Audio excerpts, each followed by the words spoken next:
surprise my husband by arranging a candlelight dinner party at Seamount Beach Cafe and Restaurant. আপনারা আমার last ব্লগে দেখেছিলেন আমার হাজবেন্ডও আমার জন্য একটা ক্যান্ডেলাইট ডিনার পার্টি অ্যারেঞ্জ করেছিল। সো আমারও তো একটা দায়িত্ব পড়ে, তাই না, যে ওর জন্য আমি একটা ক্যান্ডেলাইট ডিনার পার্টি সারপ্রাইজ হিসেবে অ্যারেঞ্জ করি। আর এই পুরো অ্যারেঞ্জমেন্টের জন্য আমি একেবারে চোখ বন্ধ করে চয়েস করি সিমাউন্ট বিচ ক্যাফে অ্যান্ড রেস্টুরেন্টকে। এই রেস্টুরেন্টটাকে চয়েস করার পেছনে একটাই রিজন।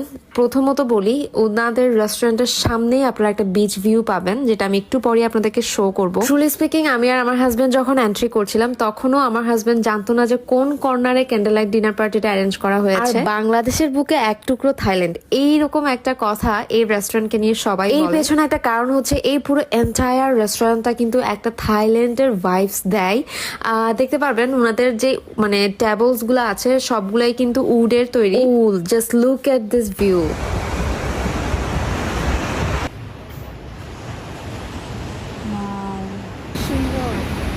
মানে সমুদ্রের সাউন্ডটা পাইতেছি না। আমরাও উপরে দুতলা বসছিলাম, দেন এই ভিউটা দেখে আর কন্ট্রোল করতে পারি না।